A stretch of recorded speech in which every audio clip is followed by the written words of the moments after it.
Well, I never will forget down there close to Etor, which is in the south end of the county.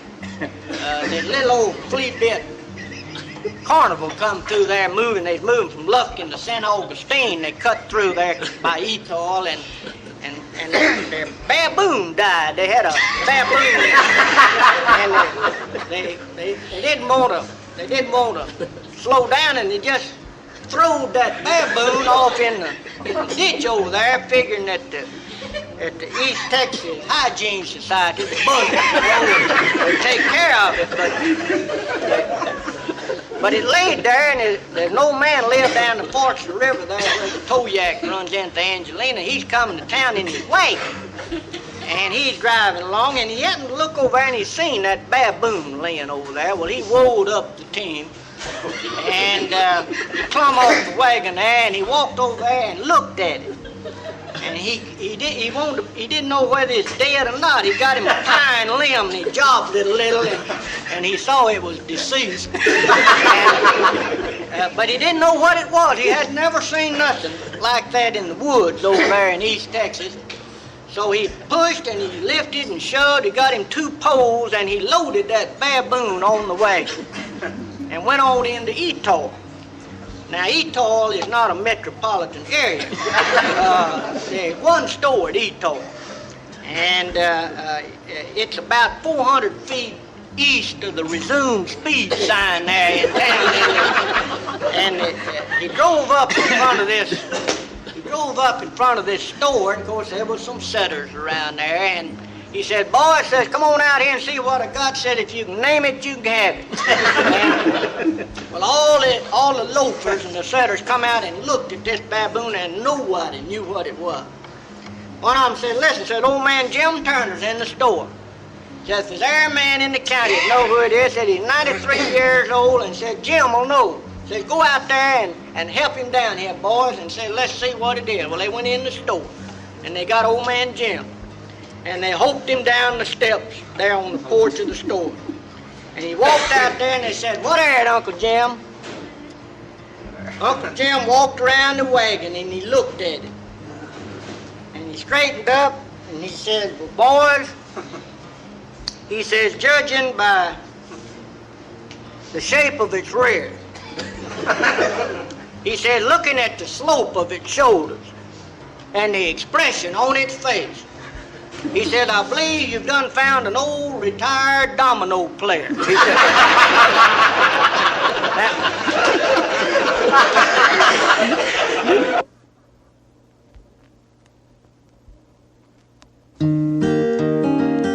I had a good friend from Nacogdoches. Went up to Dallas last, I believe last Labor Day, one of these holidays, and he's driving a 49 Chevrolet, I believe. But, well, now don't laugh. He had new points. And he had some Firestone retreads that he's got. And he's doing fine, and he got on up there to Dallas, made good time. And when he got in the city limits of Dallas, he commenced encountering some pretty heavy traffic. And he's shaking his fist out the window at people and hollering bad words out the window, blowing his horn, driving real cityfied there, you know. And, but he's doing good. He was right in there among their midst until he got out there to what they call Field Circle. Now, I don't know how many of y'all have been to Dallas, but they still have a traffic circle out there in North Dallas. It's out there close to the airport. I've seen it. You know, the traffic circle 30 years ago was the epitome of highway engineering. The highway engineers thought if they could just build a traffic circle everywhere, that this would forever ease the congestion of traffic. And Dallas has still got theirs. Everybody else has found out it didn't work too good. But this old boy got up there on the field circle, they call it. And of course, it's just a big round traffic circle with roads going off. And the idea is you get on the circle and it funnels the traffic off in different directions. Well, he come on the circle, and his city kinfolk that he's fixing to go visit had drove him a city map of how to get to their house. Has anybody ever drawed y'all one of them maps? They take a Crayola about as big as my thumb, and they mark the route. And you can see the Crayola line. This ain't no problem. But they mark over every street name, every intersection. You can't read another thing on the map with that line. Well, he was following the Crayola line when he got on the circle, and he knew where to turn off. But he come on around the circle, and just as he got to where he's supposed to get off, a bunch of teenagers come by in a hot rod, threw 4 or 5 beer cans at him, welcomed him to Dallas, you know, and he missed his turn. Well, there wasn't but one thing to do, and that's going around the circle again, you know. But he come on around the circle, and he come back to where he's supposed to get off again. Some rich lady in a Cadillac made an illegal lane change, and he ducked her and missed his turn again. Well, he come on around the circle again. This time he kind of sped up, you know. He's going to get off of that thing if it hair-lipped the government, you know. And he come on around the circle, and just as he got to where he's going to turn off, they had a fire alarm. Here come about 3 engine companies, 1 ladder company, battalion chiefs, and he thought they was moving the bad place in 6 loads, you know. And they had these new kind of sirens that go wee wee wee wee. And he ain't never heard that before, you know. But at any rate, he missed his turn again. Well, this time he just turned off and pulled up into a service station and stopped. Well, about 4 men run out of the service station, jacked up his car, put on 4 new tires. One of them filled up his tank with gasoline, the other stuck his head in the window, says, "Get back in there, boy, you're running in 3rd class."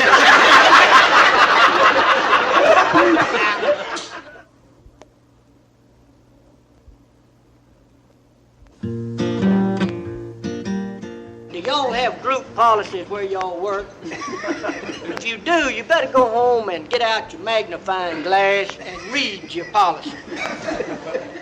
I had a group policy with the volunteer fire department.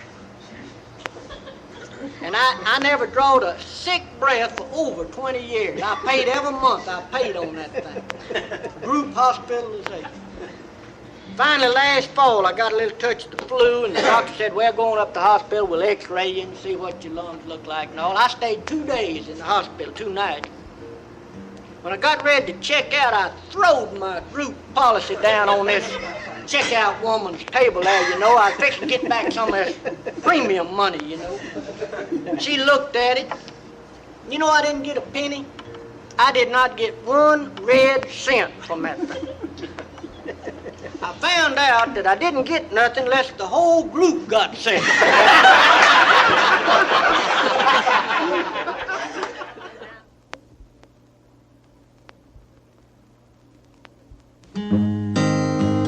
The most prepared man that I ever knew was a little blacksmith there in Nacogdoches County, Texas, where I live. And I won't say his name. He may have some kinfolks in this country. But he was a fine little blacksmith. And the reason I say little blacksmith, he was a small man physically. He was only about 5 feet tall. But he was an excellent blacksmith. He could grab a mule or a horse and shoe it faster and quicker and better and cheaper than anybody. Had a good business. He had one heartache in life, and the little blacksmith was deeply, desperately, passionately, but secretly in love. And the old gal that he thought so much of, he never would make his intentions known to her. He'd just turn his back as she walked by the blacksmith shop. He never would even look at her. And the reason that he never did approach her was the fact that this old gal was 6'2". Now, of course, you can see the chemistry of that situation. And one day, this old gal walked in the blacksmith shop. She had broken her little dog's chain, wanted him to weld it back. You know, he jumped at the chains to do something for her. He took that little old dog chain. He made a log chain out of it, and he fixed it better than it was the day she bought it, took it back, handed it to her there at the black. She held it up, looked at it, said, my, what an excellent job. Said, "How much do I owe you?" Well, he kind of ducked his head and the red come out of his collar, and he come in blushing, you know, and he said, "Little lady, you don't owe me a penny." He said, "I was glad to do it for you." Well, she smiled down at him, and she said, "That's awfully sweet of you." She said, "Isn't there something now that I can do for you to show my appreciation?" Well, here it was. Girl of his dreams within 1.5 foot of him, wanting to know if there's anything she can do for him. Well, he just blurted it out. He said, "I'm just wondering if I might come calling on you some evening." And she smiled down on him, and she said, "You certainly may." Said, "I would feel honored to have you call on me any evening." Well, with this encouragement, the little blacksmith just couldn't restrain himself. All of his pent-up emotions back through the years just jumped out. And he jumped up on that old big anvil sitting there on the floor of the shop, and he grabbed that old gal and he kissed her a good one right on the cheek. She didn't resist. This encouraged him still further. He said, "Look," he said, "don't make me wait till tonight to come out to the house." He said, "It's springtime in the woods back of the shop."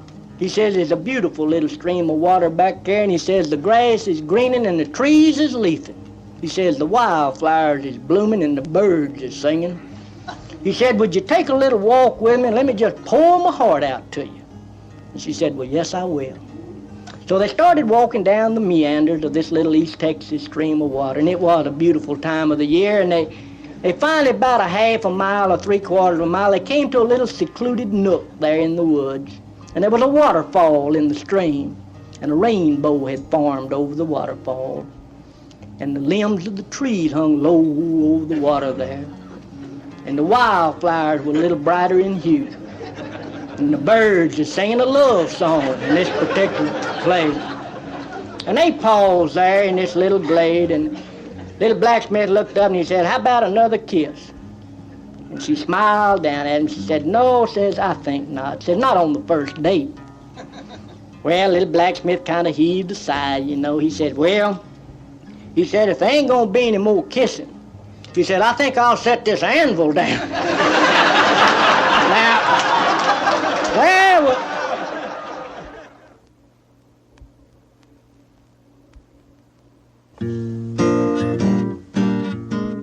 I come from the piney woods of East Texas, and while y'all are prospering and growing, we have lost a little population. At least that's what the census figures showed. Now, I don't know that they counted all our people, and neither did the county judge.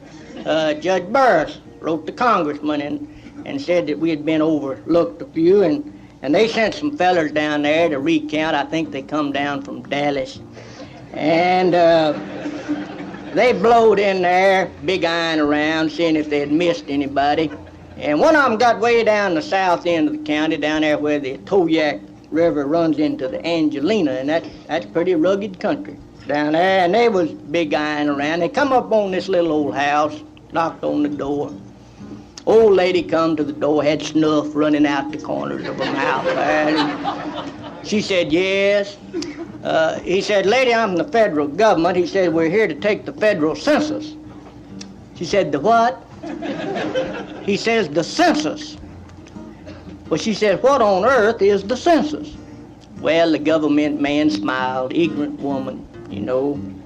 He said, "Well, lady," he said, "once every 10 years, he says, the federal government tries to find out how many men, women, and children there are in the United States." Well, she smiled back, you know. She said, "Well, you sure come to the wrong house." She said, "I don't know." Now,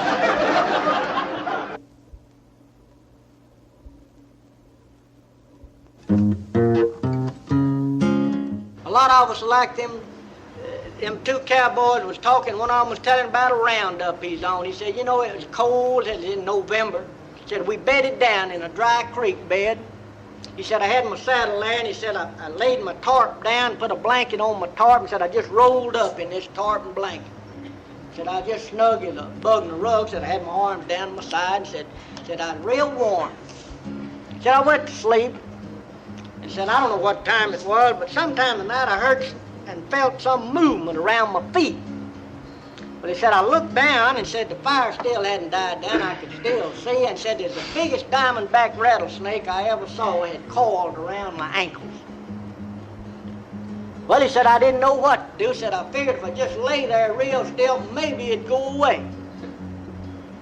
But he said, the dang thing come in crawling up my legs. He said, he got up about my knees and said, I was looking down at him and he was looking up and said, we just eye to eye right down my body there.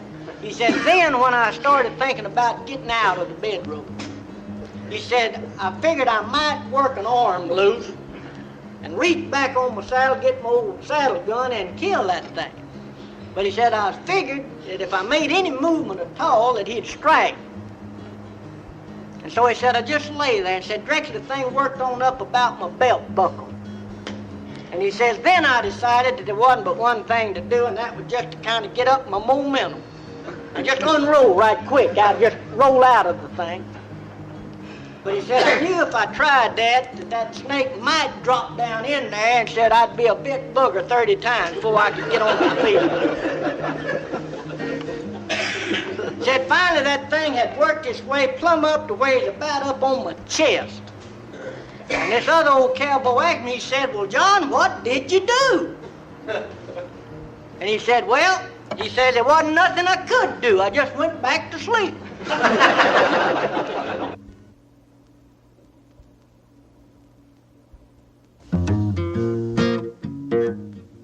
I got a friend in Nacogdoches.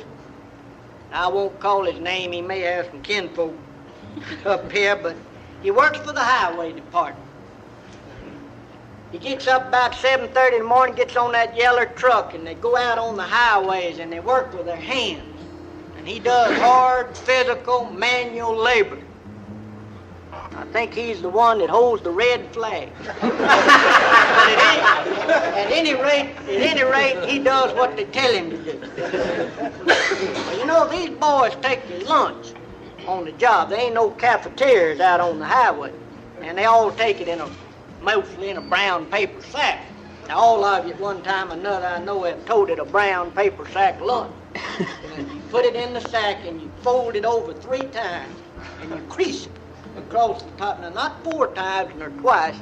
The official sack fold is 3 folds. And you crease it. You can put it between your thumb and your forefinger there. You can go right on down the road. I've carried one 1,000 miles. Well, these boys took their lunch last fall for 3 straight weeks. Every time he'd open up his lunch to eat dinner, you know what he'd have? Turnip green sandwiches.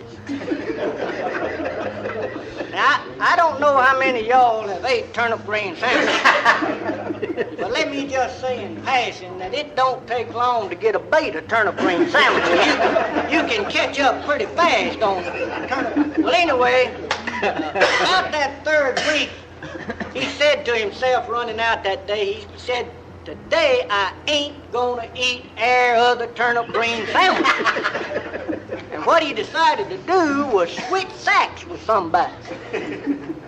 And so sure enough, when it come time to eat, he went over under the shade tree where they'd left the lunches, and he rushed over and got somebody else's sack.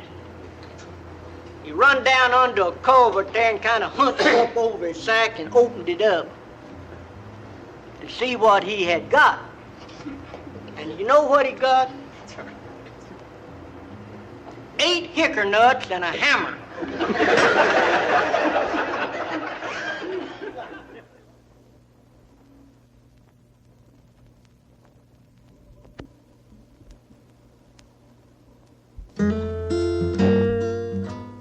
I was sitting out there visiting with some of the settlers around the courthouse. We have wooden benches out there under the trees, you know, and elderly gentlemen that ain't got nothing else to do it there at the courthouse on them benches. And I used to sit out there with them. I learned a whole lot talking to them boys. And old boy come in this pickup, and it was muddy, had mud all over the side, and this old boy had done got so mad he's shaking. You've seen these that get so mad he just shaking. He pulled up there, and one of them asked him, says, Elmer says, what happened, son? He said, I'm looking for a feller. Said, if I find him, I'm going to kill him. Said, I'm going to kill him if it's the last thing I ever do. And they said, what happened? Why, he said, I was coming in on Farm to Market Road 343. He says, you know, Says the commissioner ain't had a blade on it in 6 years. He said it's in terrible condition. Said it's muddy. Said I was trying to keep my old pickup on the thing. Says there's a fella in a Cadillac automobile come by me. Said I bet he's driving 60 miles an hour. Said he splashed mud, dirt. Said he ruined the pickup. But he said that ain't what made me mad. Says as he went by, says he mashed the button in that car and the window went down.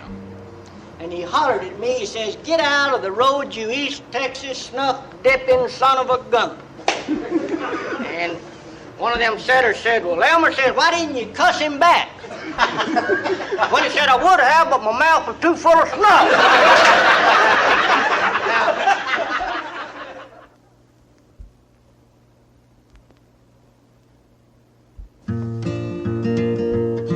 We had a feller from Dallas come down to visit his grandma and grandpa there at Nacogdoches. They lived about 8 miles south of the courthouse there. And he's suitcase company. He come for the weekend. And this is the worst kind. I don't mind people coming and sitting and visiting with me a little while. I like company. But whenever they stop out in front and go around, open up the back end of the car and start setting them suitcases out, that ruins my whole day. Well, this fella was suitcase company, and along about 8 o'clock that night, old man looked at his watch. He said, "Well, bedtime." Well, this boy ain't never been to bed at 8 o'clock, at night, but there's an old saying that when in Rome, shoot Roman candles, and so he decided to go to bed, Well, they showed him to the guest room there, and he laid down, and the well pump was running outside, and the armadillos just going through the pine straw, and the whippoorwills was a-singing, and the crickets was a-rubbing, and he ain't never heard such a racket in his life, and he couldn't go to sleep. And he heard Grandpa in the master bedroom. This was a large 4-room house, and in the master bedroom right over there's just a tar paper wall there in between them. He heard Papa get in bed, and directly heard Grandma come in, and he could hear him through the wall there. And the old man asked the old lady, said, "You put the cat out?" She said, "Yes." Said, "You wind the clock?" He said, "Yes." Said, "Did you turn the rooster?" She said, "Yes." Well, he said, "Come on to bed." Well, now, this boy laid there and got to cogitating about that. Now, he knew what winding the clock was. They did that in Dallas. And putting out the cat, that's a good idea wherever you live, But this turning the rooster, he ain't never heard of that, So the next morning, he asked his grandpa. He said, "Grandpa," said, "I know it wasn't secret. You didn't try to keep your voice down." And I said, "What is this quaint East Texas expression of turning the rooster?" "Oh, son," Grandpa said, "it's a long story." Said, "Here a while back," said, "we had an old hen hatch out a bunch of eggs." Said, hatched out about 15, 20 little old biddies out there in the barn. And says, "Your grandma used to stand here in the kitchen and over the sink looking out the window there and watch them little old biddies." Said, "One day it come up a hailstorm," said, "it thundered and lightened," and said, "The old hen tried to get all the biddies in the barn." Said, "One of them looked like wasn't going to make it." And said, "Your grandma throwed her apron up over her head and run out there and rescued that little chick. Brought it here in the kitchen," said, we dried it out, and said, "We raised that little old biddy here in the kitchen as a pet." And said, "That cute little old yeller biddy growed up to be the meanest, orneriest, hatefulest rooster you ever saw." Said, "We can't get the thing out of the house." Said, "You throw it out the window." Said, "When you open the door to throw out the dishwater," said, "the rooster runs right back in." Said, "Sunday company comes," said, "you open the parlor door," said, "the rooster's the first one in." Said, "He runs over everybody getting in the door." And said, "We can't get shed of the thing." And says, "Every night," says, "that dang rooster roost on the edge of the flour barrel there in the kitchen." And says, "Before we go to sleep, we want to be dang sure it's turned the right way." He said, "Well,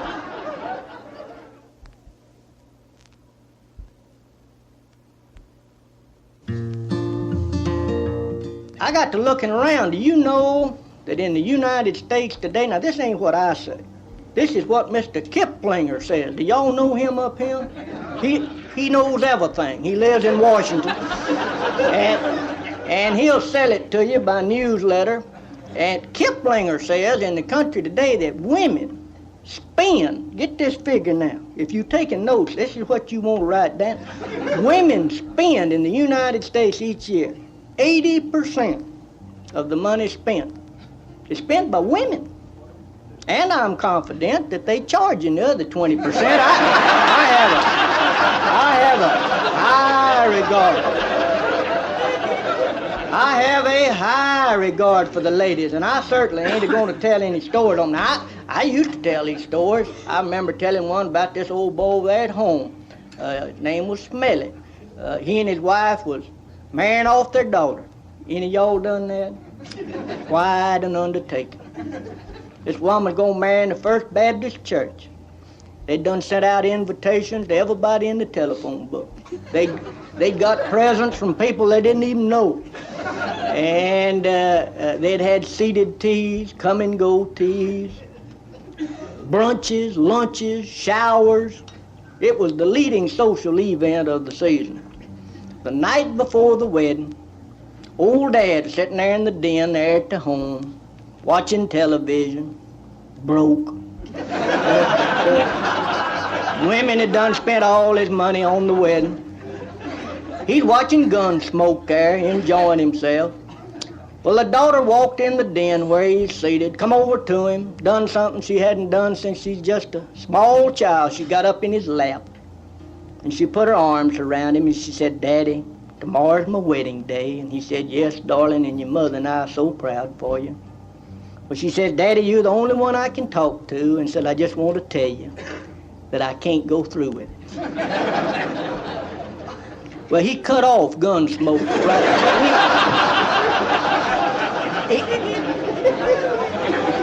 He said, honey, don't you love the boy? She said, "I love him more than life itself."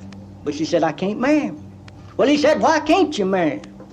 Well, she said, "Daddy, I've thought about it, and I've thought about it, and I've thought about it." And she said, "I just can't bear the thought of going off and leaving Mother." Well, the daddy smiled, and he put his arm around her, and he patted her there, you know. And he said, "Well, honey," he said, "why don't you take your mama with you?" Now,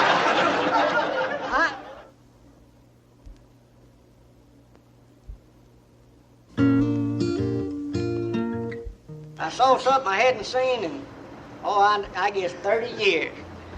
He's sitting over on this side of the room. I won't look at him as I tell this, but in this room here tonight there is a shut-eye drinker. You've seen these folks, and you pour them a drink of whiskey, they shut their eyes. I asked one of them one time, I said, "Why do you shut your eyes when you take a drink of whiskey?" He said, "Murphy," said, "I learned a long time ago, son." He says, "Whenever I look at it," he says, "my mouth waters and I don't want to dilute it none." So,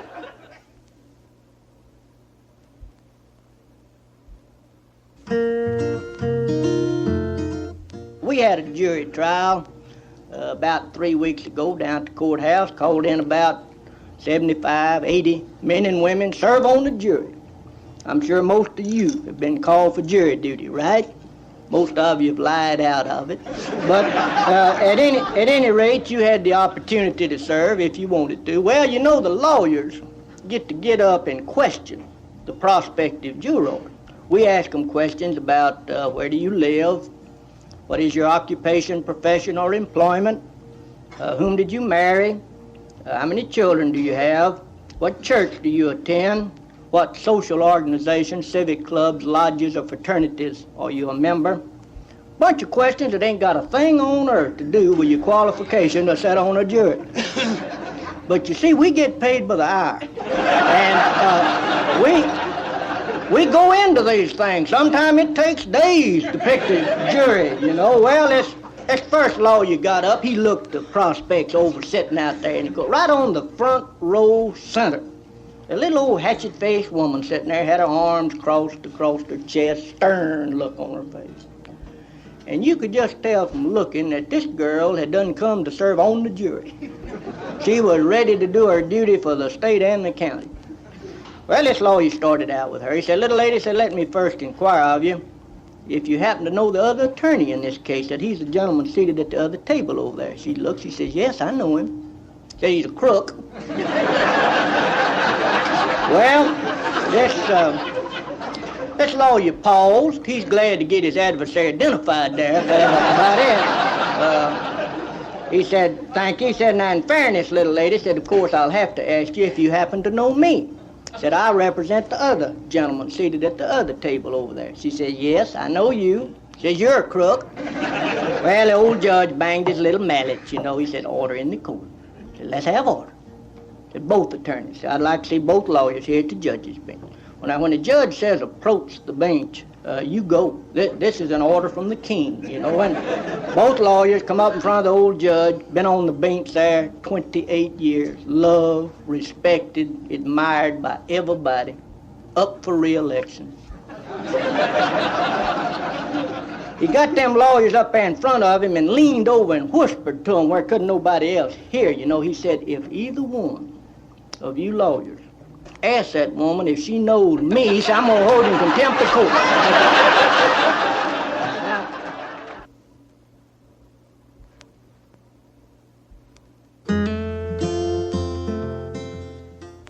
In Nacogdoches, Texas, where I live, now this wasn't back in Moses' time, this is just a few years ago. We had a new preacher come to Nacogdoches. I'll never forget the first sermon he preached after he got there, just to show you now the change. His first sermon, he come out strong against mixed bathing. He told him, he said, I come by the city pond yesterday afternoon. He said there was young men and young women swimming in the same end of the pond. And he said the young women didn't have on enough clothes to wad a shotgun with. He said, I've seen more cotton in that stuff than an aspirin bottle. One of the deacons said, well, preacher, what do young men have on? He said, you know, I never noticed. Now,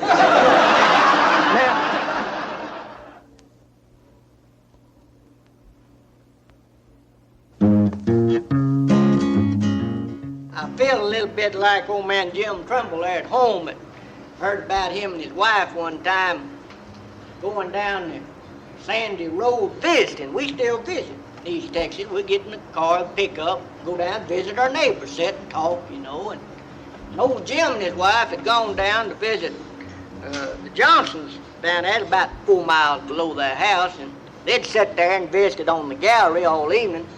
And they got invited to stay for supper, which is always good, you know.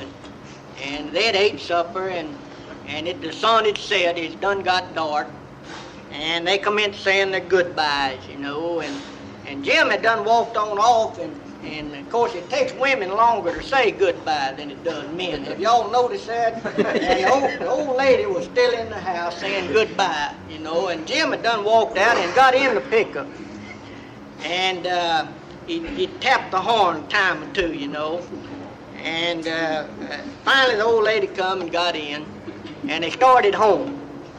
Well, Jim, I believe had, if I ain't mistaken, Jim's got a 56 model Ford pickup, and he done run the thing in the gate post innumerable times. And one headlight was plumb out, and the other headlight had been hit to where it was angling up into the pine trees, and it made a good coon hunting car, you know, that light. But it's hard driving, and Jim was trying to hold the pickup there between the bar ditches. And on top of all of his difficulties in driving, the old lady was mad at him. Now, you husbands in the audience, if y'all will admit it, have been in this same situation yourself probably numerous times. You've been to some social gathering or an athletic contest or to some social get-together, and by your conduct of what you have said or done, your wife don't hand out no bouquets on the way back home. So, Jim's driving the pickup, and the old lady just staring out the window. She's giving him that silent treatment. And he drove about a mile down the road, and finally looked over there, and he said, Ma, said, what you mad at? She wasn't answering. She just looked out the window. Finally he said, well, Ma, he said, whatever it was that I done down there at the Johnsons tonight, he said, I'm sorry and I won't do it no more. Well, it warmed her a little. And she said, well, Jim said it wasn't much except. Now, you've heard this terminology. Why, it wasn't much except, she said. She said, down there at supper tonight, said you just wouldn't shut up about Miss Johnson's pie. Said you take a bite of that pie and you say, best pie I ever eat. Said you take another bite, you say, best pie I ever lapped a lip on. Said you take another bite of pie, say, best pie ever I put in my mouth. She said you just wouldn't shut up about her pie. And she said, you know, I make pie at our house. And said, you don't ever say anything nice about my pie. Well, Jim dipping Snuff. He had to roll the window down. It wouldn't go plumb down, but he got it down and he bit, you know. And he rolled her back up and he turned to his wife. He said, now, Ma, he said, let me tell you something. He said, them pies needed bragging on.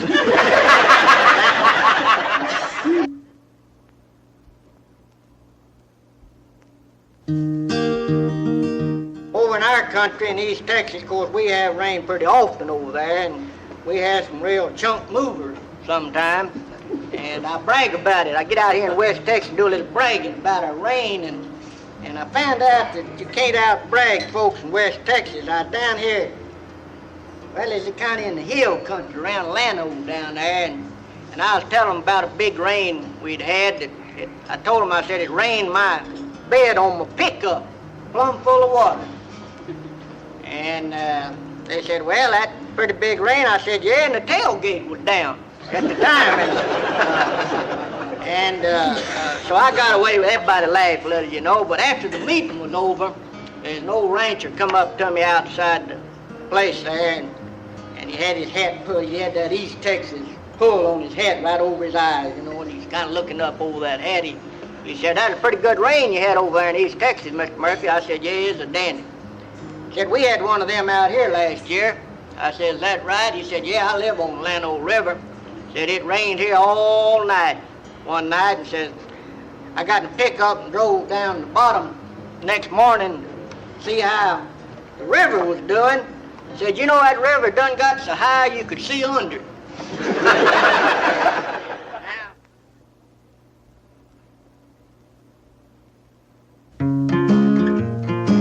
We got an old lady over there that, I believe that lady is the scaredest of storms anybody ever saw. It can just thunder once and she goes to the cellar, you know, and she and the old man laying there in bed here a while back, and it lightened about twice and thundered about once, and she nudged the old man and said, Paul says, get up and look out and see what the weather's doing.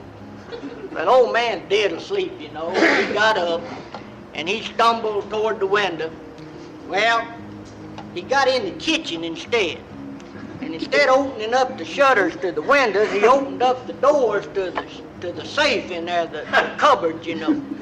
And he stuck his head in there, and he closed it up right quick, and he run back in the bedroom. He says, Ma, get up quick. He says, it's black as Egypt outside, and the whole world smells like collard greens.